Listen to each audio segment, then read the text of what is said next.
यहाँ से स्टार्ट करेंगे बीपीएससी का यहाँ पर जो फुल लेंथ टेस्ट है, ठीक है। फुल लेंथ टेस्ट यहाँ पर जो पहला यहाँ पर हुआ है अभी आज, राइट, पहला बोल सकते हो या फिर बोल सकते हो इसका जो बीपीएससी का 15 नंबर टेस्ट यहाँ पर आप देख रहे हो, ये 15 नंबर, राइट। तो ये 15 नंबर टेस्ट है और इसका यहाँ से फुल लेंथ के हिसाब से देखेंगे तो फुल लेंथ के हिसाब से पहला टेस्ट देखा जाएगा, ठीक है। ओवरऑल यहाँ पर 15वां टेस्ट है, 14 टेस्ट यहाँ पर हो चुके हैं और 15वां टेस्ट आप बोल सकते हो फुल लेंथ टेस्ट यहाँ से स्टार्ट है, राइट। तो देखो यहाँ से जो फुल लेंथ टेस्ट हमारा है इसमें आपका जो पूरा टॉपिक होते हैं, पूरे सिलेबस आपका जो है बीपीएससी का जो सिलेबस पूरा है उसके अकॉर्डिंग यहाँ पर पूरा आपका दे रखा है, ठीक है। पूरी जीएस के को यहाँ पर जितना है वो सब पूरी एक एक यहाँ पर क्वेश्चन एक एक टॉपिक यहाँ पर दे रखे हैं, राइट। देखो पहले जो से क्वेश्चन से आपको बता रहा हूँ कि कुछ थोड़ा सा यहाँ से आपको ब्लर दिखाई देगा, है ना, जैसे यहाँ ब्लर दिख रहा है ना आपको, ये सब थोड़ा सा ब्लर दिखाई देगा तो आपको क्या यहाँ पे 720 पर यहाँ पर करके देखना पड़ेगा, है ना, 480 या 720 पर, तो थोड़ा सा क्लियर आपको समझ आएगा, है ना। बस क्या देखो क्वेश्चन आपको समझना है, मैं आपको क्वेश्चन बोलता भी रहूँगा क्या क्या क्वेश्चन यहाँ पर लिखा हुआ है, राइट। तो यहाँ पर थोड़ा सा आपको समझने की कोशिश करनी है क्योंकि यहाँ पर जो पेपर है स्कैन किया हुआ पेपर है, राइट। तो मतलब बहुत ज़्यादा मुश्किल के बाद पेपर ही मिला हुआ है स्कैन करके, तो मैं आपको यहाँ से करा रहा हूँ ये, ठीक है। तो स्टार्ट करते हैं यहाँ से क्वेश्चन को, देखते हैं पहला क्वेश्चन यहाँ से मैं पढ़ता जा रहा हूँ। इसमें निम्नलिखित में से कौन सा कथन भारत में राष्ट्रीय आपातकाल के दौरान राज्य वित्तीय जो संबंध है उसके परिवर्तन को सही रूप से दर्शाता है, ठीक है। देखो इसको जो सही रूप से दर्शाएगा ये हमारा होता है राष्ट्रीय आपातकाल की स्थिति में भारतीय संसद को राज्य सूची में शामिल विषय पर कानून बनाने का अधिकार मिल जाता है और ये अधिकार संविधान के अनुच्छेद 250 के तहत तब प्राप्त होता है जब आपातकाल घोषित किया गया हो। तो ऐसे जो स्टेटमेंट बी नंबर स्टेटमेंट है यहाँ से करेक्ट है कि जब संसद को राज्य सूची के विषय पर कानून बनाने का अधिकार मिल जाता है, ठीक है। मैंने क्वेश्चन आपको पढ़ दिया और आंसर भी यहाँ से बता दिया क्या इसका आंसर है, ठीक है। आगे देखते हैं क्वेश्चन, थोड़ा सा ब्लर है, जो ब्लर रहेगा ज़्यादा मैं आपको उसको पढ़ को समझाता रहूँगा, ठीक है। भारत के संविधान का अनुच्छेद यहाँ पर जो 301 लिखा है, कितना लिखा है 301, भारतीय संविधान का आर्टिकल जो 301 है उस किससे संबंधित है, राइट। ये संबंधित है हमारा जो आर्टिकल है 301 ये भारत के संपूर्ण क्षेत्र में व्यापार वाणिज्य और समागम की स्वतंत्रता से संबंधित है, ठीक है। ये इसका आंसर ये हो गया। तीसरा देखते हैं, तीसरा क्वेश्चन यहाँ से भारत में आदर्श आचार संहिता कब से प्रभावी होती है, कब से प्रभावी होगी, ये प्रभावी होती है चुनाव आयोग से चुनाव की तिथि की घोषित करने के बाद से ही स्टार्ट हो जाती है। तो ये यहाँ से इसका तीसरे का करेक्ट आंसर हो जाएगा, ठीक है। क्वेश्चन नंबर 4, विभिन्न संवैधानिक जो हमारे निकाय हैं उसके संबंध में निम्नलिखित कथनों पर विचार करना है, ठीक है। कि बोला कि कौन सा यहाँ पर गलत स्टेटमेंट है, गलत स्टेटमेंट बताना है कौन से। तो गलत स्टेटमेंट हमारा आंसर हो जाएगा एक तो पहला, भारत के नियंत्रक मालिका परीक्षक की नियुक्ति राष्ट्रपति द्वारा की जाती है और यह पद छोड़ने के बाद पद अन्य पद के लिए भी पात्र होता है। तो पहला गलत है ना, ये पात्र नहीं होता है, कहीं पर गलत हो गया। भारत के जो हमारे मान्यवादी है सरकारी सेवक नहीं होता, उसे राष्ट्रपति की अनुमति के बिना किसी सार्वजनिक जो हमारे कंपनी निदेशक उसके रूप में नियुक्त किया जा सकता है, यहाँ पर नियुक्त कर सकते हो, गलत है भैया, ठीक है। तीसरा, मुख्य चुनाव आयुक्त के सर्वोच्च न्यायालय के न्यायाधीश के समान कार्यालय की जो सुरक्षा है वो प्राप्त होती है, लेकिन अन्य चुनाव आयुक्तों को राष्ट्रपति द्वारा प्रत्यक्ष रूप से हटा जा सकता है। ये भी स्टेटमेंट हमारा गलत है। तो चारों स्टेटमेंट हमारे यहाँ से क्या एकदम गलत है। तो आंसर जो हो जाएगा हमारा, जो आंसर होगा ये डी आंसर होगा, है ना, चारों गलत है। जो डी स्टेटमेंट मतलब चौथा स्टेटमेंट यहाँ पर है, ये बोला है वित्त आयोग एक संवैधानिक निकाय है जिसकी सिफारिश राष्ट्रपति के लिए बाध्यकारी होती है, ये भी आपका गलत है। तो चारों बातें यहाँ से गलत है। डी यहाँ से क्या है 1 2 3 4 इसका करेक्ट आंसर, मतलब गलत क्या, जो आंसर हमारा गलत है वो चारों गलत है। गलत पूछा है कौन सा गलत होगा, तो चारों बातें यहाँ से गलत है, ठीक है। ध्यान से देखना है, जो नहीं आएगा वो मैं आपको यहाँ पे समझा रहा हूँ, बता रहा हूँ, क्वेश्चन एक एक पढ़ के समझाता जा रहा हूँ, ठीक है। आगे देखते हैं क्वेश्चन नंबर 5वां है, निम्नलिखित में से सर्वोच्च न्यायालय ने संविधान के मूल ढांचे का भाग के रूप में स्पष्ट मान्यता नहीं दी है, किसे। तो ये नहीं दी है किसको, ये हो जाएगा इसका आंसर 5वें का सी, समान नागरिक संहिता, ठीक है।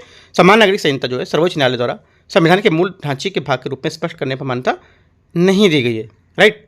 समान नागरिक संहिता का उल्लेख राज्य के नीति निर्देशक जो सिद्धांत है उसमें आर्टिकल 44 है उसमें यहाँ पर किया गया, लेकिन सर्वोच्च न्यायालय ने इसे मूल ढांचे का जो हिस्सा घोषित नहीं किया। तो आंसर हमारा सी यहाँ से करेक्ट है।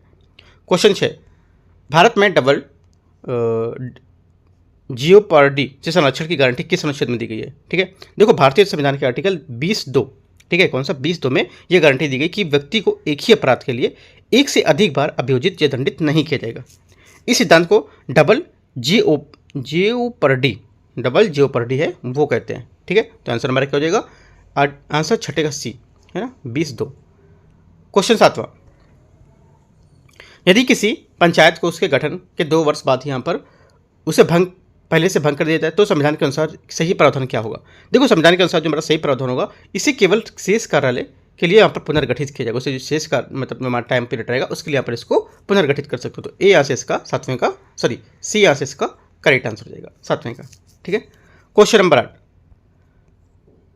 राष्ट्रीय महिला आयोग जो हमारा होता है नेशनल कमीशन ऑफ वुमेन के संबंध में निम्नलिखित पर विचार करना है। इसकी स्थापना 1994 में एक वैधानिक निकाय के रूप में की गई थी ताकि शिकायतों का निवारण किया जा सके और निजी सुरक्षा सुधारों की सिफारिश की जा सके। 1994 यहाँ पर नहीं होगा, ये क्या होगा, यहाँ पर लिखा हुआ है 1992 में की गई थी। पहली बात गलत। दूसरा, इसके अध्यक्ष न्यायिक सेवाओं की पृष्ठभूमि वाली महिला वो होनी चाहिए। ठीक है, सेकंड क्या होगा, सेकंड बात भी करेक्ट है। इसमें कम से कम एक सदस्य अनुसूचित जाति और अन्य सदस्य अनुसूचित जनजाति से होना अनिवार्य होता है, ये भी सही है। तो आंसर क्या होगा, सही कितने, 2 और 3, बी यहाँ से करेक्ट हो जाएगा। क्वेश्चन 9 यहाँ से, भारत के सर्वोच्च न्यायालय के न्यायाधीशों के वेतन और भत्ते के संबंध में निम्नलिखित कथनों में से कौन सा कथन यहाँ पर सही बोल रहा है 9वें में। ठीक है, देखो कौन सा सही है बताते हैं इसको। यहाँ पे देखो पहला स्टेटमेंट है, इनका निर्धारण संसद द्वारा समय समय पर किया जाता है, तो यहाँ से पहला स्टेटमेंट करेक्ट होगा। न्यायाधीश की नियुक्त हो जाने के बाद संसद केवल वेतन और भत्ते प्रतिकूल और रूप से संशोधित कर सकती है ना, तो ये गलत है, संशोधित इस पर नहीं कर सकते, यहाँ से गलत हो जाएगा। दूसरा है ये भारत के सार्वजनिक निधि पर भारित होते हैं, है ना। तीसरा स्टेटमेंट मेरा यहाँ से गलत हो जाएगा क्योंकि यहाँ पर संचित निधि पर भारित होते हैं। इन पर संसद में चर्चा की जा सकती है और इन पर मतदान नहीं किया सकता है, ये भी स्टेटमेंट हमारा से इसका गलत है क्योंकि यहाँ पर जो इसमें ये संसद में मतदान नहीं होता है ना, इस पर चर्चा हो सकती है। यहाँ पे मतदान किया सकते, मतदान नहीं कर सकते लेकिन चर्चा कर सकते हैं, तो गलत हो गया। ओनली 1 करेक्ट है, 9वें का आंसर ए यहाँ से इसका करेक्ट हो जाएगा। क्वेश्चन नंबर 10, विधानसभा के संबंध में निम्नलिखित कथनों पर विचार करना है। किसी राज्य की विधानसभा की अधिकतम संख्या 500 और न्यूनतम 60 हो सकती है, तो 10वें का क्या होगा, 10वें का पहला स्टेटमेंट यहाँ से करेक्ट हो जाएगा। ठीक है, बात एकदम सही है। दूसरा, भारतीय संविधान के आर्टिकल 170 में बात बताई भी गई है ना, 170 में बात जो है बताएगी कि राज्य की विधानसभा में अधिकतम संख्या कितना होगा और न्यूनतम यहाँ पर कितनी हो सकती है, राइट।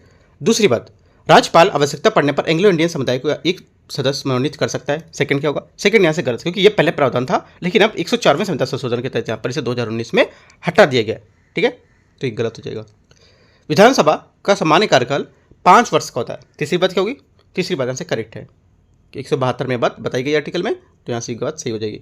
1 और 3 सही है, तो आंसर 10वें का हो जाएगा सी। क्वेश्चन 11, भारत में किसी राज्य के राज्यपाल को पद की शपथ कौन दिलाता है, करेक्ट आंसर हो जाएगा 11वें नंबर के यहाँ से संबंधित उच्च न्यायालय के मुख्य न्यायाधीश। ठीक है, 11वें गड्ढी हमारे यहाँ से इसका करेक्ट आंसर हो जाएगा। आर्टिकल 159 के अनुसार प्रत्येक राज्यपाल को पद ग्रहण करने से पहले यह शपथ प्रतिज्ञा लेनी पड़ती है और ये शपथ संबंधित राज्य के उच्च न्यायालय, ठीक है, के मुख्य न्यायाधीश की उपस्थिति में ली जाती है और यदि मुख्य न्यायाधीश अनुपस्थित हों तो उस न्यायालय के यहाँ पर जो उपलब्ध वरिष्ठ न्यायाधीश होते हैं उनकी उपस्थिति में शपथ दिलाई जाएगी। तो आंसर हमारा डी यहाँ से 11वें का करेक्ट हो जाएगा। क्वेश्चन नंबर 12, राज्यसभा में भारत के राष्ट्रपति द्वारा सदस्यों की नामांकन की व्यवस्था निम्नलिखित में से किस देश की संवैधानिक परंपरा से प्रेरित है, करेक्ट आंसर हो जाएगा 12वें का यहाँ से डी, आयरलैंड से। ठीक है, किस चली गई आयरलैंड से, तो हमारा जो 12वां है इसका डी हो जाएगा क्योंकि भारतीय संविधान जो हमारा संविधान है उसमें राज्यसभा के सदस्यों का नामांकन की व्यवस्था आयरलैंड के संविधान से अपनाई गई है। आयरलैंड में राष्ट्रपति संसद के उच्च सदन होता है ना, उसमें कुछ सदस्यों के नामित यहाँ पर करता है और इस व्यवस्था को प्रेरित होकर भारतीय संविधान में प्रावधान शामिल किया गया था, तो डी यहाँ से इसका करेक्ट आंसर हो जाएगा। आगे क्वेश्चन 13 नंबर देखते हैं, भारतीय संविधान में निम्नलिखित में से किस अनुच्छेद के अंतर्गत राज्यपाल को सूचना देने के संबंधी मुख्यमंत्री के कर्तव्य को वर्णन किया गया है, करेक्ट आंसर 13 का हो जाएगा यहाँ से सी, आर्टिकल 167 सी यहाँ से इसका करेक्ट आंसर हो जाएगा 167।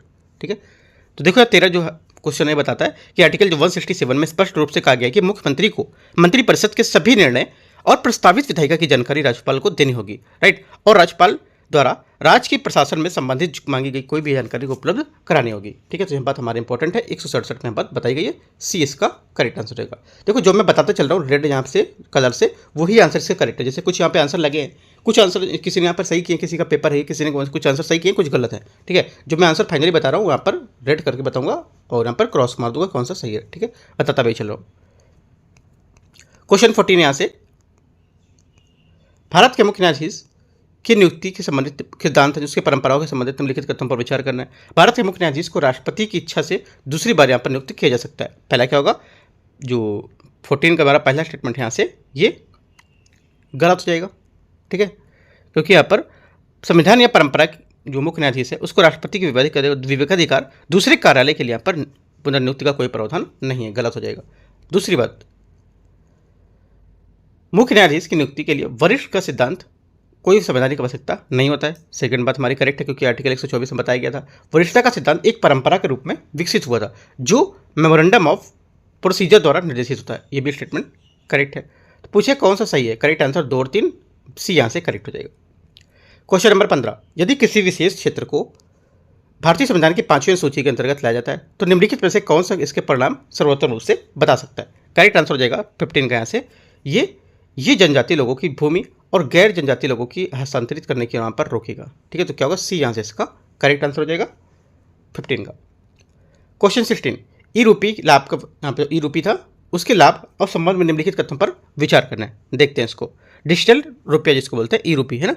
भारत में सेंट्रल जो बैंक डिजिटल करेंसी जो है CBDC, जिसे भारतीय रिजर्व बैंक द्वारा जारी किया गया था, है ना। यह भौतिक मुद्रा का डिजिटल रूप है जिससे नगद जैसा यहाँ पर विशेषता होती है इसमें। जैसे RBI की यहाँ पर गारंटी उपयोग की सरलता को लेनदेन को अंतिम निपटान होती है ना। ई रुपये के क्या लाभ होते हैं? देखो, वित्तीय समावेशन इनका होता है, राइट। दूसरी बात, भौतिक मुद्रा की छपाई और परिवहन जो होता है उनमें लागत में कमी आती है, राइट। नकली मुद्रा की संभावना में कमी होती है। धन के प्रभाव में पारदर्शिता और निगरानी बढ़ती है। तो आंसर हो जाएगा 16 का, ये सी करेक्ट हो, 1 और 3, राइट।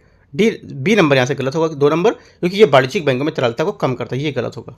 ओनली 1 और 3 यहाँ से करेक्ट है, तो आंसर सी। जो मैंने बात आपको बताई वो बात भी आपको याद रखनी है, यहाँ से स्टेटमेंट वाली भी बात याद रखना है।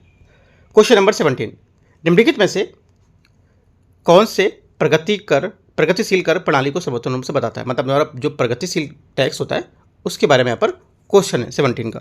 ठीक है, देखो, प्रगतिशील कर प्रणाली में उच्च आय वाले जो व्यक्ति होते हैं उसको अपनी आय का अधिकतम जो प्रतिशत होता है वो कर के रूप में देना होता है, जबकि निम्न आय वाले व्यक्ति को कम प्रतिशत देना होता है। ये बात काफ़ी इंपॉर्टेंट है, याद रखनी है। ठीक है, तो क्या होगा?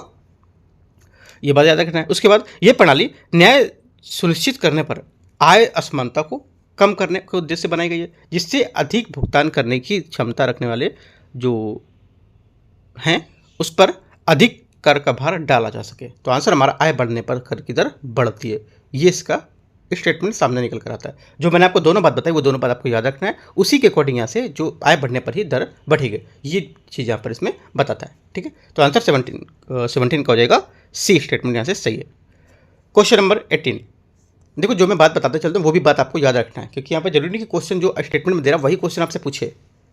18, भारत में आर्थिक नियोजन का जनक किससे माना जाता है? करेक्ट आंसर हो जाएगा 18 का बी, यहाँ से M विश्वेश्वरैया को। ठीक है, 19, निम्नलिखित में से कौन सी समिति भारत में गरीबी संबंधित यहाँ पर नहीं है? करेक्ट आंसर हो जाएगा 19 का बी, नरसिम्हन समिति। ठीक है, तो हमारे YE अलग समिति और NC सक्सेना समिति और रंगराजन समिति का गठन भारत में गरीबी आकलन की पद्धति के यहाँ पर सिफारिशों के उद्देश्य से किया गया था। ठीक है, तो याद रखना है, आंसर हमारा 19 का बी यहाँ से करेक्ट हो जाएगा। 20 नंबर,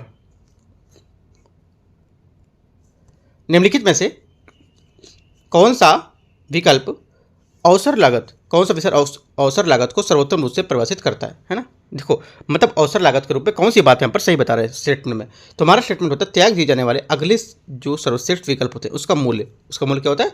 अवसर लागत को सर्वोत्तम रूप से परिभाषित करता है। ठीक है, अवसर लागत का मतलब होता है वह लाभ जो आप जब तक खो देते हैं तब तक किसी जो हमारा विकल्प को चुनते हैं समय यहाँ पर दूसरे विकल्प को, अच्छे विकल्प को यहाँ पर छोड़ देते हैं। ठीक है, सरल शब्दों में बोल सकते हो कि उस फैसले की कीमत होती है जो आप बेहतर विकल्प को यहाँ पर त्याग चुके होते हैं। तो हमारा आंसर सी यहाँ से करेक्ट है।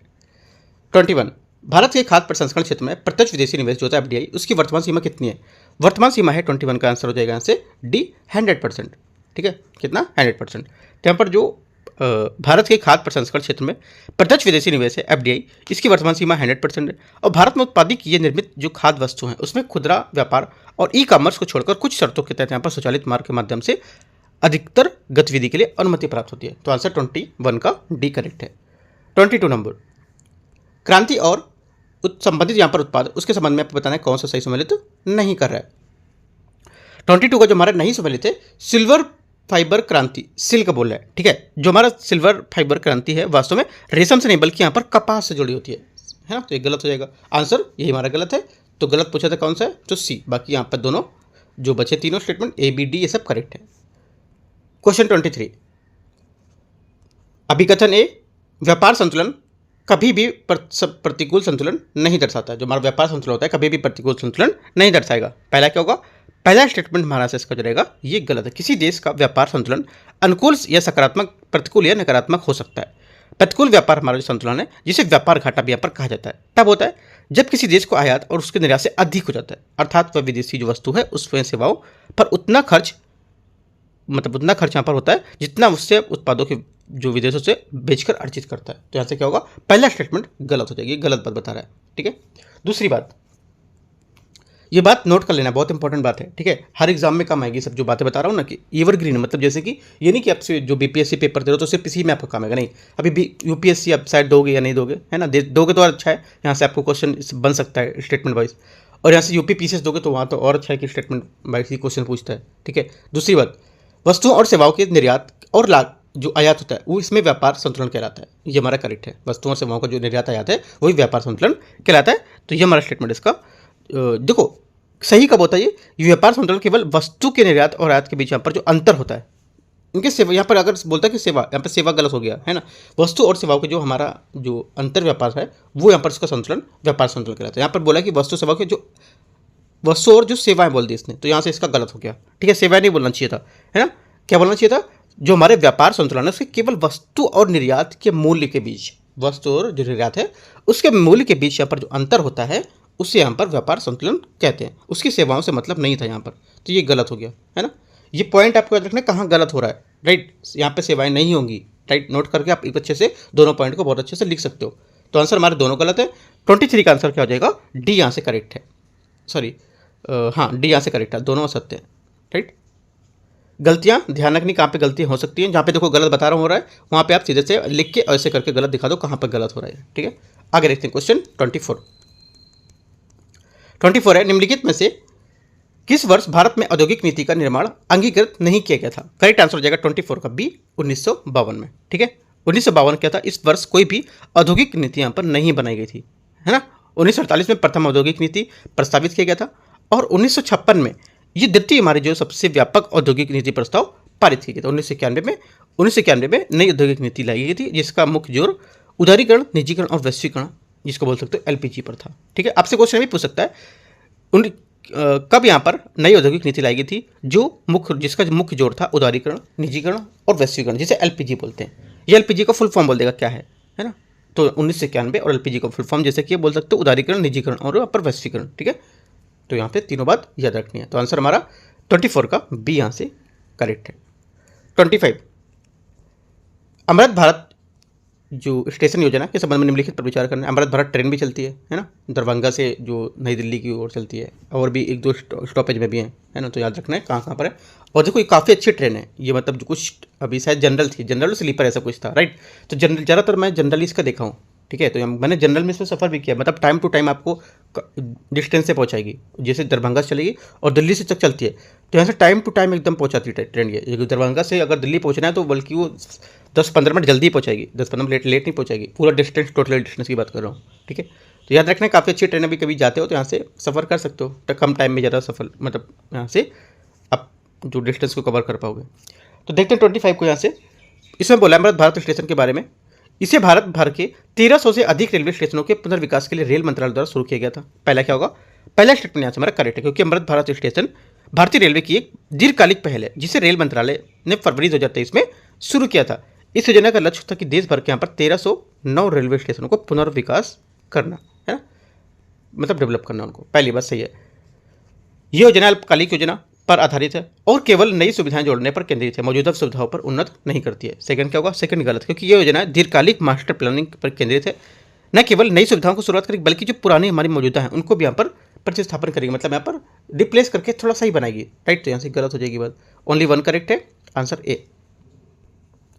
क्वेश्चन 26 बैंगनी अर्थव्यवस्था के संबंध में मुख्य उदाहरण निम्नलिखित में से किसके आंकलन को बढ़ावा देती है। करेक्ट आंसर हो जाएगा 26 का ए, ये देती है जो केयर अर्थव्यवस्था है इसको। ठीक है, बैंगनी अर्थव्यवस्था जिससे देखभाल अर्थव्यवस्था, ये केयर इकोनॉमी भी कहा जाता है। आपसे बोलेगा केयर इकोनॉमी किसे कहा जाता है, बैंगनी अर्थव्यवस्था, नीली अर्थव्यवस्था, है ना, पीली अर्थव्यवस्था, राइट, ऐसे करके। तो इसका उद्देश्य होता है कि जो बच्चे बुजुर्ग हैं उनकी देखभाल और घरेलू कार्य जैसे है उनकी सवेतन और निःशुल्क देखभाल को यहाँ पर मान्यता प्राप्त देना। ठीक है, और उनका मूल्यांकन करना, उनका आकलन करना और ये भी देखभाल करना कि उनकी जो गतिविधि जुड़ी हुई हैं उसमें आर्थिक और सामाजिक कल्याण के लिए महत्वपूर्ण हो रही हैं। ठीक है, तो ये सब आपको इनको बताते हैं। तो क्या अर्थव्यवस्था क्या होती है बताया मैंने आपको। अगला देखते हैं 27, अंतर्राष्ट्रीय मुद्रा कोष IMF जो है, इंटरनेशनल जो हमारा मॉनेटरी पॉलिसी होती है, किस वर्ष हुई थी। 27 का आंसर हो जाएगा यहाँ से, ये स्थापना जो हुई थी इसकी 27 की बी 1945 में। 28 बोटलनेक, हाँ बोटलनेक मुद्रास्फीति से क्या तात्पर्य है। बोटलनेक मुद्रास्फीति होती क्या है पहले तो ये समझ लेते हैं, ठीक है। देखो बोटलनेक मुद्रास्फीति उस स्थिति को दर्शाती है जब अर्थव्यवस्था में आपूर्ति पक्ष की बाधाओं के कारण कीमतें में वृद्धि हो जाती है, ठीक है। फिर से बोलता हूँ, जो हमारे बोल्टिक मुद्रास्फीति होती है उस स्थिति को दर्शाती है जब अर्थव्यवस्था में आपूर्ति पक्ष की जो बाधाएं होती हैं उसके कारण कीमतें में वृद्धि हो जाती है। इसमें क्या होता है, कच्चे माल की कमी और सीमित उत्पादन क्षमता, परिवहन की जो व्यवधान है, ये कुशल श्रमिक जैसी यहाँ पर समस्याएं देखने को मिलती हैं। तीनों पॉइंट आप लिखोगे क्या क्या समस्याएं देखने को मिलती है, ये लिख सकते हो ऐसे करके, ठीक है।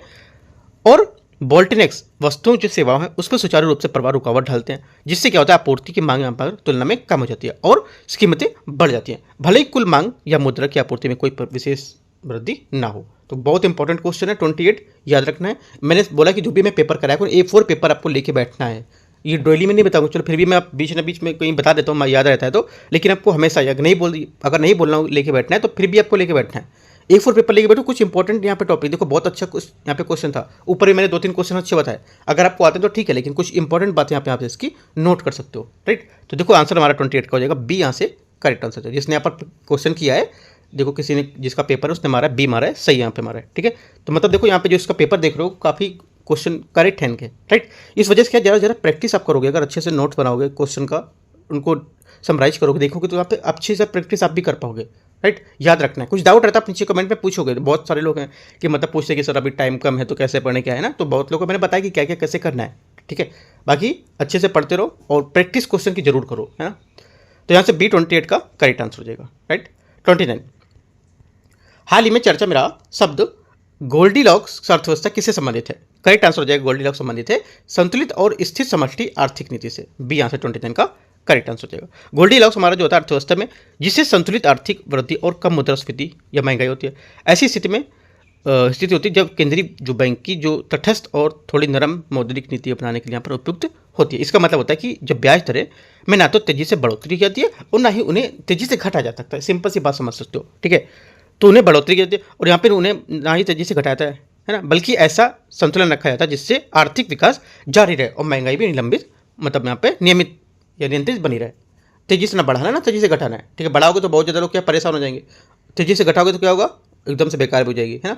जैसे कि अभी टमाटर का रेट मान लो, है ना, कुछ टाइम अभी 100 रुपये किलो 120 रुपये किलो हो गया था, ठीक है। तो क्या इतना नहीं बढ़ाना चाहिए था, कम से कम 40 रुपये किलो था, 40 से इनको 50 रुपये कर देना, 60 कर देना चाहिए था, है ना। यहाँ पर घटाते तो बिल कर देते 10 रुपये किलो कर देते, है ना। ऐसा नहीं करना, घटाना तो 20 रुपये 22 रुपये किलो, वो भी एवरेज अपना बना कर चलो, तो ऐसे चीज़ें करना है, राइट। तो आंसर हमारा 29 का बी करेक्ट हो जाएगा।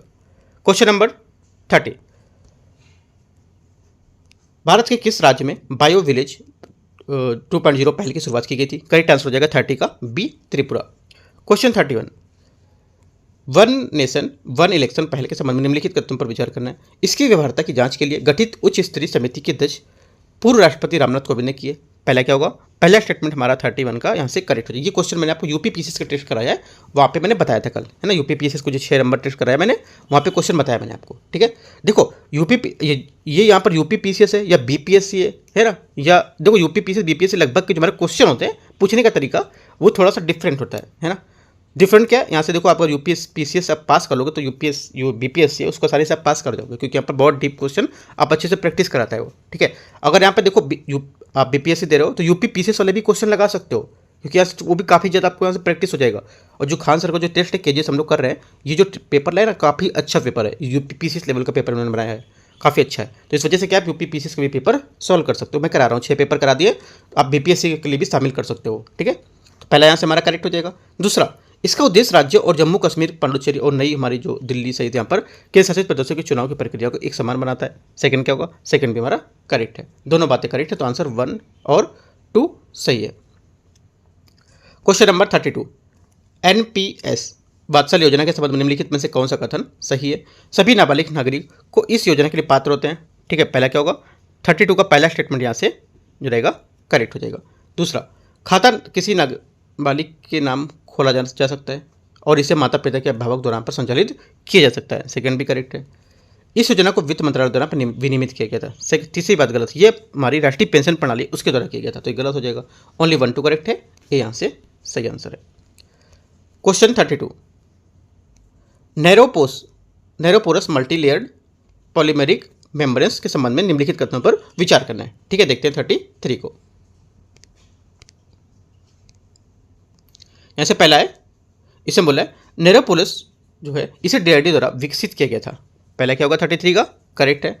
इसे मूल रूप से औद्योगिक अपशिष्ट जल उपचार के लिए डिजाइन किया गया था। सेकंड बात, ये गलत, क्योंकि यहाँ पर नैरोपोरस को मल्टी लेयर्ड पेलोमेरिक जो हमारी मेम्ब्रेन होती है उसके द्वारा, उसको डीआरडीओ द्वारा विशेष रूप से समुद्री जल होता है उसको विलवणीकरण करने के उद्देश्य यहाँ पर विकसित किया गया था, ना कि यहाँ पर इसको जल के उपचार को डिजाइन करने के लिए।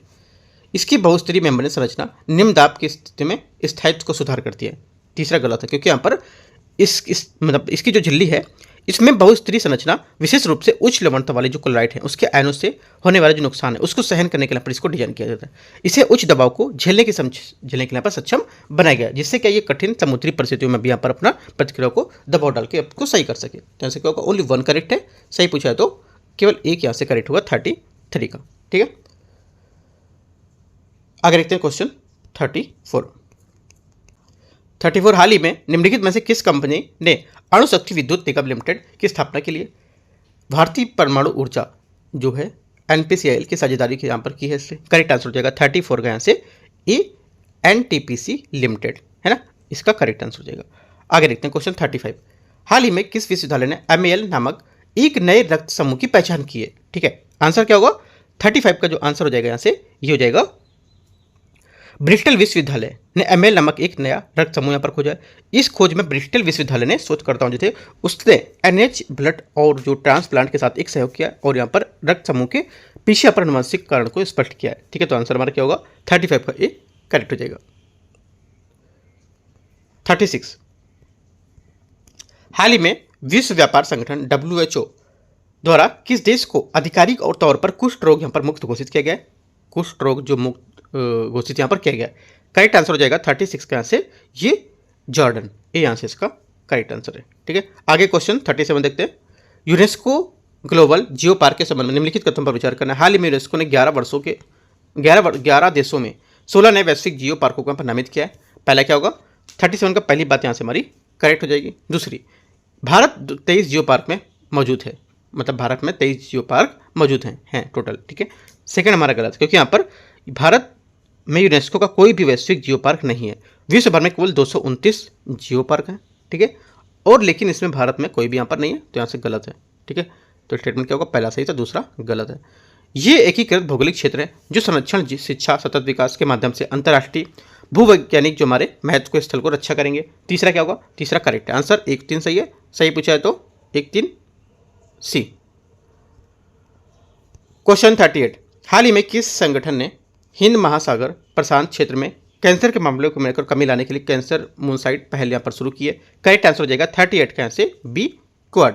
ठीक है, QUAD। ठीक है, क्वाड जो हमारा है एक चतुर्भुज सुरक्षा संवाद। आपसे बोलेगा जो क्वाड क्या है, एक त्रिभुज हमारा संवाद है ना, यह क्या है ना, त्रिभुज है या क्या है? तो यहाँ पर क्या है, हमारा जो एक क्वाड है ये चतुर्भुज जो सुरक्षा संवाद है जिसमें संयुक्त राज्य अमेरिका, ठीक है, भारत और ऑस्ट्रेलिया और जापान यहाँ पर इसमें होते हैं। ठीक है, इनके और ये रणनीतिक साझेदारी को लेकर हिंद जो प्रशांत क्षेत्र है उसमें जो कैंसर है उसके बोझ को लेकर कम करने के लिए कैंसर जो मूनसाइट पहल है वो शुरू किया गया था। यह पहल कैंसर जो देखभाल है उसकी बुनियादी यहाँ पर जो ढांचे है उसको सुधार करना और अनुसंधान सहयोग में इसका विस्तार करना। ठीक है, तो आंसर हमारा 38 का बी करेक्ट हो जाएगा। काफ़ी इंपॉर्टेंट इस बार न्यूज़ में था ये। 39 देखते हैं। भारतीय वायुसेना के अगले वायुसेना अध्यक्ष के रूप में किसे यहाँ पर नियुक्त किया गया? करेक्ट आंसर हो जाएगा 39 का AP सिंह। हाल ही में किस राज्य में विश्व का सबसे ऊंचा बांस टावर यहाँ पर बनाया जा रहा है? करेक्ट आंसर हो जाएगा 40 का बी यहाँ से छत्तीसगढ़ में। ठीक है, अगला है क्वेश्चन जो छत्तीसगढ़ में हमारा बेमेतरा जिला है उसमें कठिया गांव में यहाँ पर दुनिया का सबसे बड़ा जो सबसे ऊंचा यहाँ पर जो बांस का बना टावर यहाँ पर निर्मित किया गया। ये टावर 140 फीट ऊंचा है। बस ये थोड़ा सा देखना था इसमें कितना इसकी ऊंचाई है, कितना 140 फीट यहाँ पर ऊंचा है, 140 फीट। ठीक है, और इसका उद्घाटन 2024 में किया गया था और इसका निर्माण भव्य एवं सृष्टि का जो उद्योग है उसके लिए यहाँ पर बनाया गया था और इसकी अभूतपूर्व ऊंचाई को लेकर पर्यावरण अनुकूल, टिकाऊ और डिजाइन के लिए यहाँ पर इसे रिकॉर्ड में कायम किया गया। तो आंसर हमारा 40 का बी करेक्ट है। 41 निम्नलिखित में से किस अंतरिक्ष यात्री ने अंतर्राष्ट्रीय अंतरिक्ष स्टेशन ISS पर सबसे लंबे समय तक यहाँ पर रहने का रिकॉर्ड बनाया है? ठीक है, करेक्ट आंसर क्या होगा? करेक्ट आंसर हो जाएगा 41 का आंसर ए, ओलेग कोनोनेंको और निकोलाई चोब। ठीक है, भारत में पहली बार विश्व स्वच्छता दिवस किस तिथि को मनाया गया था? करेक्ट आंसर हो जाएगा 42 का आंसर ये मनाया गया था 20 सितंबर 2024 को। ठीक है, आगे देखते हैं। 43 हाल ही में वस्त्र मंत्रालय द्वारा शुरू की गई पहल, भारत की पहली फैशन फोरकास्टिंग पहल का नाम क्या है? करेक्ट आंसर हो जाएगा 43 का ए, विजियो नेक्स्ट। ठीक है, विजियो नेक्स्ट हमारा जिसे वस्त्र मंत्रालय द्वारा शुरू किया गया, NIFT द्वारा जो विकसित किया गया यहाँ पर एक फैशन पुनर्निर्माण फैशन फोरकास्टिंग जो पहल है, जो कृत्रिम बुद्धिमत्ता AI और भावांतक जो हमारी बुद्धिमत्ता होते हैं उसका उपयोग करके यहाँ पर फैशन को सुझान मतलब उनके रुझान होते हैं और उनको बताना, जानकारी प्रदान करना, राइट, और उनका उद्देश्य को यहाँ पर सशक्त बनाना। ठीक है, तो यहाँ पर अंतर्राष्ट्रीय प्रतिस्पर्धा को बढ़ावा देना, ये सब यहाँ पर इसके काम थे। तो आंसर हो जाएगा 43 का ए, यहाँ से करेक्ट हो जाएगा। 44 क्षय रोग टीबी के संबंध निम्नलिखित पर विचार करना है। यह माइक्रोबैक्टीरियम लेप्री जीवाणु के कारण होता है। पहला क्या होगा? पहला स्टेटमेंट हमारा ऐसे इसका गलत हो जाएगा।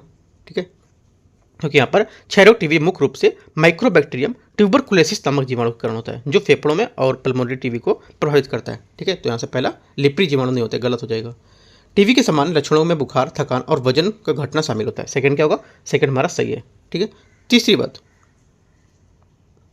यह संक्रमित व्यक्ति के खांसने, छींकने और निकलने वाली जो बूंदें उसके माध्यम से फैल सकता है। तीसरा यहाँ पर सही है, क्योंकि टीबी के जो संक्रामक है जो संक्रमित व्यक्ति से छींकने, खांसने, बात करने पर, श्वसन से, बूंदों से यहाँ पर माध्यम से फैलता है। ये एक बड़ा सार्वजनिक स्वास्थ्य जोखिम पैदा करता है, खासकर भीड़ भाड़ वाले यहाँ पर जो हवादार इलाके होते हैं उसमें। ठीक है, तो आंसर क्या होगा? ये भी आपका सही हो जाएगा। तो आंसर क्या होगा?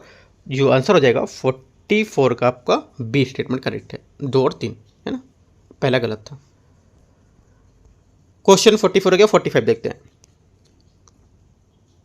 किस राज्य सरकार द्वारा महिलाओं के खिलाफ बलात्कार जैसे गंभीर अपराधों से निपटने के लिए अपराजिता महिला एवं बाल विधेयक 2024 पेश किया गया है? करेक्ट आंसर हो जाएगा 45 का यहाँ से डी स्टेटमेंट, पश्चिम बंगाल। डी यहाँ से इसका करेक्ट आंसर है, क्योंकि यहाँ पर जो भी विधानसभा में कोलकाता के जो एक डॉक्टर था उसके साथ हुए जो बलात्कार था उसको लेकर के यहाँ पर ये बताया गया था। तो यहाँ से आंसर जो होगा ये डी करेक्ट हो जाएगा। ठीक है, 46 हाल ही में बिहार के किस जिले में बिहार प्रथम खेल अकादमी के यहाँ पर बिहार खेल विश्वविद्यालय का उद्घाटन भी किया जा रहा है ना? खेलो इंडिया भी है इस बार बिहार में हो रहा है, राइट। तो हमारा 46 का आंसर क्या हो जाएगा? ए यहाँ से इसका करेक्ट नालंदा। ठीक है, 47 नंबर 47 है, मौर्य प्रशासन की कौन सी विशेषता अर्थशास्त्र में वर्णित राज्य के तत्वों की सप्तांग सिद्धांत को सर्वोत्तम रूप से प्रतिबंधित करती है? करेक्ट आंसर हो जाएगा 47 का यहाँ से ये करती है साम्राज्य के जो जनपद हैं और प्रशासनिक इकाई है उसमें विभाजन। बी यहाँ से करेक्ट आंसर हो जाएगा। 48 निम्नलिखित में से किस विदेशी विवरण में गुप्त काल के दौरान महिलाओं द्वारा आत्मदाह सती प्रथा का उल्लेख किया गया था? करेक्ट आंसर हो जाएगा 48 का आंसर सी, जो फायान था ये इसमें। ठीक है, 49 दिग्विजय में 10 राजाओं के युद्ध के संबंध में निम्नलिखित कथनों पर विचार करना है। यह युद्ध यमुना नदी के तट पर लड़ा गया था, है ना? यमुना नदी के तट पर लड़ा गया था। पहला स्टेटमेंट यहाँ से गलत है, क्योंकि यहाँ पर ये जो लड़ा गया था ये रावी नदी के तट पर लड़ा था, यमुना नहीं, ये लिखा हुआ यहाँ पे, है ना? ये भरत और जनजाति के संग यहाँ पर जो थे उसमें पुरु को लेकर यहाँ पर जो ध्रुव थे वो शामिल थे उनके संघर्ष में। सेकंड क्या होगा? सेकंड बात करेक्ट है। तो आंसर क्या होगा? केवल 2, बी यहाँ से सही हो जाएगा। 50 नंबर क्वेश्चन, मेगालिथिक संस्कृति के संबंध में निम्नलिखित पर विचार करना है। मेगालिथिक या महापाषाण स्थल में काले और लाल मध्यभान का प्रयोग साक्ष्य नहीं मिले थे। पहला क्या होगा? पहला स्टेटमेंट हमारा इसका गलत है, क्योंकि यहाँ पर इसमें साक्ष्य दिखाए हुए थे, ठीक ना? दूसरा, मेगालिथिक या महापाषाणकालीन समाज काफ़ी हद तक बहुजाति था, जैसा कि यहाँ पर उनके आंतरिक और बाह्य दोनों प्रकार के समाधान से प्रचलित होता था। सेकंड क्या होगा? सेकंड बात हमारे यहाँ से इसकी गलत है, क्योंकि महापाषाणकालीन समाज काफ़ी हद तक समरूप प्रतीत होता था, और जैसा कि आंतरिक और बाह्य जो अंत्योष्टि थी उसकी विशेषता की समानता से पता चलता था कि यहाँ पर उत्खनन अंत्योष्टि के प्रकार विशेष रूप से और अंतर्राष्ट्रीय से मात्र जो एक रूपता को अभाव प्रकट करता था, है ना? यहाँ से प्रताप के परिलक्षित था, ये गलत हो जाएगा। दोनों बातें गलत है 50 की। आंसर हमारा क्या हो जाएगा? सही कौन सा है? तो ना तो 1 ना ही 2, 50 का डी, राइट। आगे देखते हैं 51 नंबर क्वेश्चन। 51 है, यहाँ से मैच करना है उपनिषद, और यहाँ पर बोला है मुख्य विषय विशेषता। ठीक है, देखो यहाँ पे 51 का पहला मुंडक क्या होगा, सत्यमेव जयते, इन्होंने मैच भी कर दिया, मुंडक माना था सत्यमेव जयते। ठीक है, कट उपनिषद क्या था, कट नचिकेता जो था, नचिकेता और यम के बीच को संवाद, राइट ये। और छंदयोग क्या था, छंद योग हमारा था ये ओम और सत्कारम। ठीक है, ओम जो सत्कारम है उसकी कहानी। ब्रह्मदारण्यक क्या था, ब्रह्मदारण्यक अहम ब्राह्मी गार्गी संवाद। ठीक है, तो यहाँ से ये मैच कर रहा है, तो आंसर हमारा 51 का स्टेप हो जाएगा, सी करेक्ट है। इन्होंने देखो एक ही को मैच करके आंसर निकाले, मुंडक को निकाल के ही आंसर निकाले। बी का 1 था तो बी का 1 देखो और कहीं था ही नहीं, है ना, यहाँ से आंसर इसका निकल सकता था आपको ऐसे भी। 52 मौर्य कालोत्तर स्थापत्य कला के संबंध में निम्नलिखित कथनों पर विचार करना है। ठीक है, देखते हैं इसको। ये मुख्यतः धार्मिक स्वरूप की है और प्रमुख रूप से जैन धर्म से संबंधित है। पहला क्या होगा, पहला स्टेटमेंट हमारा गलत, क्योंकि यहाँ पर मौर्य काल की वास्तुकला मुख्य रूप से धार्मिक स्वरूप थी, लेकिन इसका संबंध था जैन धर्म से नहीं था, बल्कि बौद्ध धर्म के स्तूप था उनके संबंध से यहाँ पर था। ठीक है, यहाँ से गलत हो जाएगा। यह मौर्य काल की राजकीय और औपचारिक कला के विपरीत है और इन जन सामान्य लोग की भावना को प्रतिबिंबित करने वाली लोकप्रियता को कला को दर्शाती है। सेकेंड सही है, आंसर बी सही है, दो सिर्फ 2 है ना। 53 संगम युग के संबंध में निम्नलिखित कथनों पर विचार करना है। पांड्य वंश की राजधानी जहां भी 3 संगम आयोजित किए गए थे वह सदैव मदुरै में हो रही थी। पहला क्या होगा, पहला स्टेटमेंट हमारा 53 का यहाँ से गलत हो जाएगा। ठीक है, क्योंकि यद्यपि मदुरै जो हमारा है उसमें पहले और तीसरे संगम का स्थल था। दूसरा यहाँ पर जो संगम था वो कपाटपुरम में आयोजित यहाँ पर किया गया था। उस काल में राजधानी हमेशा मदुरै में नहीं होती थी। सेकेंड, संगम शब्द का शाब्दिक अर्थ होता है, यहाँ पर इन्होंने पूरा कट कर दिया, दिख ही नहीं रहा है। संगम शब्द का शाब्दिक अर्थ राम पता नहीं क्या लिखा है इसमें, चलो देख लेते हैं। संगम शब्द का शाब्दिक अर्थ होता है, लेकिन अंग्रेजी में इसका अर्थ विद्वानों ने अकादमी होता है। ठीक है, सेकंड देखते हैं। देखो, संगम साहित्य के अलावा जो पुरातात्विक खोज है उस काल में राजनीतिक और सामाजिक, आर्थिक, धार्मिक, ज्योतिष, सांस्कृतिक जीवन की जानकारी मिलती थी। यद्यपि संगम का शाब्दिक अर्थ एकीकरण, यहाँ पे एकीकरण लिखा था, ठीक है याद रखना है, यहाँ पर संगम का शाब्दिक अर्थ एकीकरण है। ये साहित्य प्रेमी और पांड्य राजाओं हैं उनके द्वारा पर संरक्षित की जो अकादमी है उसके द्वारा संदर्भित किया जाता, तो सेकंड सही हो जाएगा। तीसरा, संगम युग की में वर्ण व्यवस्था, चारों वर्ण शामिल थे और क्षत्रिय थे उनको उत्तर भारत की तरह यहाँ पर समान प्रतिष्ठा में प्राप्त होता था। तीसरा गलत, क्योंकि यहाँ पर संगम युग में कठोर चतुर्वर्ण था, है ना, क्या थी, कठोर चतुर्वर्ण थी यहाँ पर, तो यहाँ से गलत हो जाएगा स्टेटमेंट। आंसर क्या होगा, गलत पूछा तो 1 और 3 गलत है, सी यहाँ से करेक्ट हो जाएगा। क्वेश्चन 54 सिंधु घाटी सभ्यता में निम्नलिखित विशेषताओं में से कौन सी यहाँ पर केंद्रीकृत नियोजन की सबसे मजबूत जो पुरातात्विक प्रणाली प्रमाण दिखाई देता है। करेक्ट आंसर हो जाएगा 54 का यहाँ से सी, शहरों में एक समान ईंट की माप, है ना। यहाँ पर क्या था, ये विशेषता जो थी एकीकृत जो केंद्रीकृत नियोजन है उसमें सबसे मजबूत जो पुरातात्विक प्रमाण था वो प्रदान किया जाता था या प्रदान करता था। ठीक है, तो 54 का सी यहाँ से सही हो जाएगा। 55 निम्नलिखित में से कौन सा जैन आगम ग्रंथ उसके प्रमुख विषय या जो लघु प्रमुख विषय या उसकी वस्तु उदाहरणों को सही प्रकार से सम्मिलित करते हैं। करेक्ट आंसर हो जाएगा 55 का आंसर सी, भगवती सूत्र जैन सिद्धांतों द्वारा संवाद का आधारित यहाँ पर विवेचन, ये हमारा इसका सही स्टेटमेंट होगा। ठीक है, भगवती सूत्र हमारा जो जैन जो आगम है उसका एक प्रमुख ग्रंथ है जिसमें जैन दर्शन का विस्तृत विवरण यहाँ पर दिया गया है। साथ ही यहाँ पर जो स्वर्गीय सुख है उसमें नरकी पीड़ाओं की यहाँ पर सजीव चित्रण भी दिखाया गया है, तो यहाँ से सी करेक्ट हो जाएगा। क्वेश्चन 56 विजयनगर साम्राज्य के संबंध में निम्नलिखित कथनों पर विचार करना है। संगम शासकों ने मुख्यतः शैव धर्म का पालन किया जबकि अन्य राजवंश ने इसका झुकाव वैष्णव धर्म की ओर था। पहला क्या होगा, पहला करेक्ट है। दूसरा, लोगों ने अपनी पसंद को धर्म अपनाने की स्वतंत्रता थी। सेकंड क्या होगा, सेकंड भी सही है। तीसरा, इस काल में महिलाओं की स्थिति उल्लेखनीय सुधार हुआ था। ठीक है, ये गलत, क्योंकि विजयनगर साम्राज्य में महिलाओं की स्थिति में कोई भी यहाँ पर विशेष सुधार नहीं देखा गया था। वास्तव में बाल विवाह, है ना, बहुपतित और सती प्रथा जैसी यहाँ पर जो हमारी ये सब चलता रहा था, प्रचलित था, जो दर्शाता था कि महिलाओं की स्थिति अधिक सीमित रही होगी और कुछ महत्वपूर्ण सकारात्मक बदलाव नहीं देखा गया, तो गलत हो जाएगा। ओनली 1 2 करेक्ट है, सही पूछा है तो ए। 57 मुगल कला और स्थापत्य कला के संबंध में आपको विचार करना है। हुमायूं का मकबरा, थोड़ा सा ब्लर दिख रहा है, मैं पढ़ रहा हूँ। हुमायूं का मकबरा ताजमहल का पूर्ववर्ती माना जाता है। पहला क्या होगा, 57 का जो पहला स्टेटमेंट हमारा यहाँ से करेक्ट हो जाएगा। दूसरा, बुलंद दरवाजा अकबर की गुजरात विजय पर स्मृति में बनवाया गया था। सेकंड बात यहाँ पे लिखी है, सेकंड बात भी यहाँ से करेक्ट है, दोनों बातें 57 की करेक्ट है, आंसर सी। 58 निम्नलिखित युगों पर विचार करना है।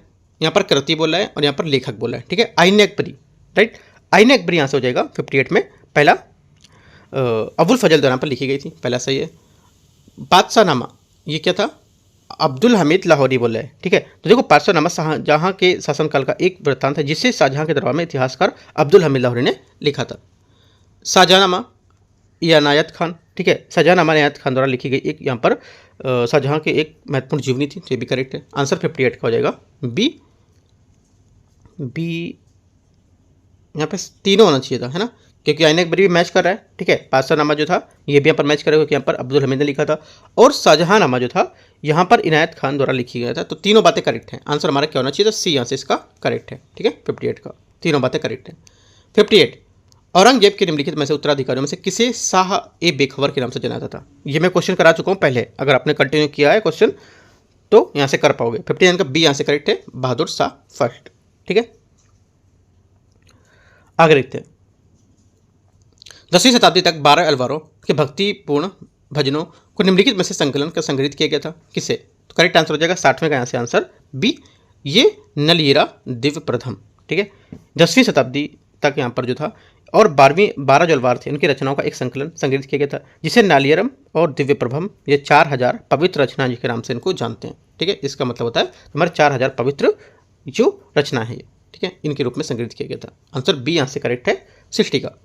61 किस अरब सेनापति ने 711 ईस्वी में सिंध पर विजय प्राप्त की और यहाँ पर उसे खलीफा क्षेत्र में यहाँ पर मिला लिया था। करेक्ट आंसर हो जाएगा 61 का यहाँ से सी, मोहम्मद कासिम। 62 अक्टूबर 1939 में कांग्रेस मंत्रिमंडल के इस्तीफे का निम्नलिखित में से कौन सा कारण था। देखो इनका जो कारण था ये था कि भारतीय जो सहमति उसके बिना भारत को द्वितीय विश्व युद्ध में शामिल करने की मांग थी, ये इसका कारण था। तो आंसर यहाँ से डी करेक्ट हो जाएगा। क्वेश्चन 63 गांधी जी के नेतृत्व में 1918 में अहमदाबाद मिल हड़ताल निम्नलिखित में से किस मुद्दों पर आधारित थी। करेक्ट आंसर हो जाएगा 63 का यहाँ से ये आधारित थी मजदूरों के पिछले वर्ष का यहाँ पर प्लेग बोनस। ए यहाँ से क्या होगा 63 का करेक्ट आंसर हो जाएगा, ठीक है। 64 1774 में फौजदारों सैन्य चौकियों की संस्था को किसने पुनर्स्थापित किया और जमींदारी डकैती को रोकने के लिए यहाँ पर कानून व्यवस्था बनाए रखने के लिए उनका सहयोग यहाँ पर निर्देश दिया था। करेक्ट आंसर हो जाएगा 64 का बी, ये लॉर्ड वारेन हेस्टिंग, ठीक है। बी यहाँ से इसका करेक्ट आंसर हो जाएगा 64 का। 65 निम्नलिखित में से किसने दादाभाई नौरोजी और फरदुन जी के साथ मिलकर रहनुमाई जो मजदे हसन सभा थी उसमें अग्रणी भूमिका निभाई थी। करेक्ट आंसर हो जाएगा 65 का बी, एस बंगाली, ठीक है। आगे देखते हैं क्वेश्चन 66 ब्रिटिश भारत के दौरान महिलाओं के संबंधित गतिविधि के संबंध में निम्नलिखित पर विचार करना है। उच्च जाति की हिंदू महिला पुस्तक रमाबाई रानडे द्वारा लिखी गई थी। पहला क्या होगा 66 का पहला स्टेटमेंट यहाँ से गलत हो जाएगा क्योंकि यहाँ पर ये पंडिता रमाबाई द्वारा यहाँ पर महाराष्ट्र की एक प्रमुख समाज सुधारक थी। उन्होंने यहाँ पर क्या ब्रिटिश भारत में महिलाओं की जो उत्पीड़न था उसको उजागर करने के लिए the high cast Hindu women नामक पुस्तक लिखी थी। उन्होंने बालिका की जो शिक्षा को बढ़ावा देने के लिए और बाल विवाह का विरोध करने के लिए यहाँ पर आर्य महिला समाज की स्थापना भी की थी। तो आंसर हमारा क्या होगा 66 का जो पहला स्टेटमेंट है ये गलत है। दूसरा अखिल भारतीय महिला सम्मेलन की स्थापना एनी बेसेंट ने की थी। सेकंड बात भी यहाँ से गलत है क्योंकि महिला संघ जो है उसकी स्थापना अडयार मद्रास में एनी बेसेंट द्वारा पर की गई थी, है ना, एनी बेसेंट द्वारा की गई थी। और जो मार्गरेट कासिन्स हैं, जीना राजा दास और अन्य लोगों द्वारा में शामिल थे जिसमें, ठीक है। तो यहाँ से जो इसका आंसर हो जाएगा अखिल भारतीय महिला सम्मेलन जो था 1972 में हुई थी लेकिन एनी बेसेंट ने इसकी स्थापना नहीं की थी। सर जो मार्गरेट काजिन्स और अन्य भारत की जो महिलाएं थी वो भी यहाँ पर इसमें कार्यकारी में शामिल की गई, मतलब 3-4 लोग यहाँ पर शामिल थे, सिर्फ इन्होंने यहाँ पर नहीं की थी। तो ये गलत हो जाएगा, ठीक है। आंसर क्या होगा 66 का डी, दोनों गलत हैं। 67 1854 के वुड स्पेच की विशेषता के संबंध निम्नलिखित पर विचार करना है। इसने भारत में शिक्षा का उद्देश्य यूरोपीय ज्ञान का प्रसार घोषित किया था। पहला क्या होगा, पहला आंसर जो 67 का स्टेटमेंट है इसका ये करेक्ट हो जाएगा। दूसरा इसने शिक्षा के क्षेत्र में निजी प्रयासों को प्रोत्साहन करने के लिए पहली बार अनुदान सहायता की सिफारिश की थी। सेकंड बात क्या है, सेकंड बात भी करेक्ट है, दोनों बातें सही है, आंसर सी। 68 भारतीय शासकों के आंतरिक मामलों में सक्रिय रूप से शामिल होने वाला पहला यूरोपियन कौन था। करेक्ट आंसर हो जाएगा 68 का जो पहला यूरोपियन था ये जोसेफ फ्रांसवा डुप्लेक्स, सी यहाँ से 68 का करेक्ट आंसर हो जाएगा। 69 निम्नलिखित में से सामाजिक मुद्दों पर विचार करना है। जाति व्यवस्था की स्वीकृति, महिला शिक्षा, विधवा पुनर्विवाह और पुरुषों और महिलाओं के दोनों के लिए यहाँ पर विवाह की आयु को बढ़ाना। इसमें से निम्नलिखित में से कौन सा सामाजिक धार्मिक जो हमारा आंदोलन था उसके सुधार के लिए केंद्रित था? करेक्ट आंसर हो जाएगा 69 का ये प्रार्थना समाज, है ना, डी यहाँ से इसका करेक्ट आंसर। 1867 में आत्माराम पांडुरंग द्वारा इसे बॉम्बे में स्थापित प्रार्थना समाज के मूल रूप से 4 बिंदुओं पर सामाजिक सुधार को लेकर एजेंडे को जोड़ दिया गया था। ये चारों कौन कौन से ये पॉइंट है। आगे 70 नंबर, संथाल विद्रोह के संबंध में निम्नलिखित कथनों पर विचार करना है। देखते हैं इसको। इसका नेतृत्व तो सिद्धू और कान्हू ने किया था, जिन्होंने संथाल जनजातियों को अपना स्वतंत्र शासन स्थापित करने के लिए संगठित किया था। पहला क्या होगा?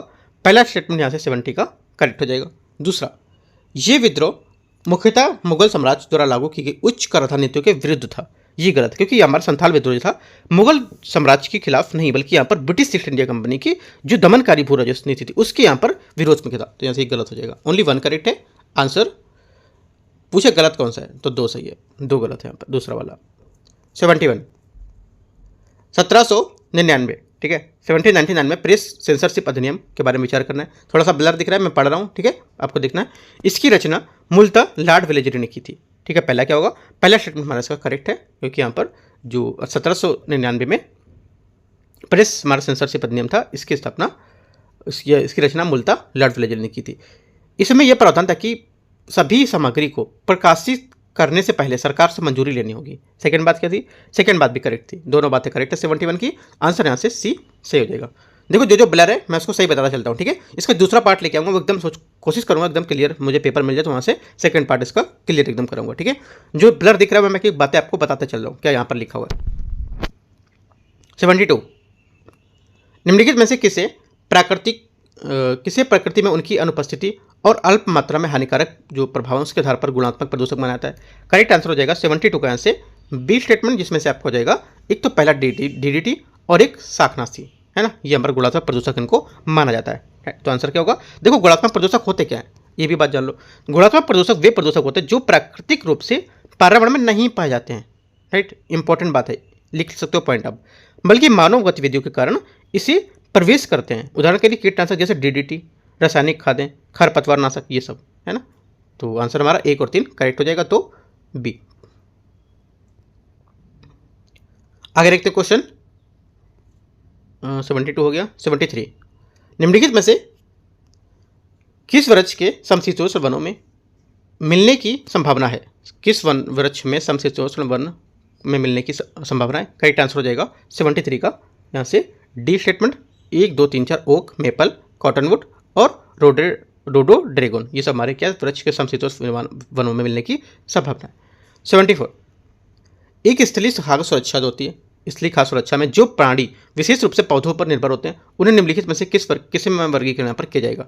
करेक्ट आंसर हो जाएगा 74 में यहाँ से आपका ये प्राथमिक उपभोक्ता में। प्राथमिक उपभोक्ता होते क्या है? वे जीव होते हैं जो उत्पादों जैसे कि पौधे और स्वपोषी जीवों को खाते हैं, है ना। खाद्य और श्रृंखला में दूसरे पोषण स्तर को देखते हैं, ठीक है। तो यहाँ से आंसर होगा डी, इसका करेक्ट आंसर है इस क्वेश्चन के अकॉर्डिंग। तो यहाँ से देखो 74 मैंने क्वेश्चन आपको करा दिया, ठीक है। अब बचे क्वेश्चन यहाँ से क्या 75 से लेकर 150 तक, मतलब आधे क्वेश्चन यहाँ से बचे हैं अभी, ठीक है। तो आधे क्वेश्चन क्या रहेगा, मैं पार्ट नंबर आपको 2 में करा दूंगा, ठीक है। क्वेश्चन नंबर 75 से क्वेश्चन नंबर 150 तक आपको मैं करा दूंगा पार्ट नंबर 2 में, राइट। तो यहाँ से आपको ये देखते चलना है। बाकी आप कुछ डाउट रहेगा आप नीचे क्वेश्चन पूछ सकते हो, कुछ पूछना रहेगा आपको तो। और यहाँ से जो भी एक और देखो, अभी यहाँ से जो BCW करके एक टेस्ट है BPSC, वो भी कराना है, ठीक है। और एडिटोरियल का टेस्ट हुआ है वो भी आपको मैं कराऊंगा, ठीक है। तो एडिटोरियल हो सकता है तो शाम तक आज मैं आपको करा दूंगा, एक टेस्ट और करूंगा BPSC का, तो भी आप यहाँ से कर सकते हो, राइट। कुछ डाउट रहेगा आप नीचे कमेंट में टेलीग्राम पे पूछ सकते हो, right. All the best, thank you.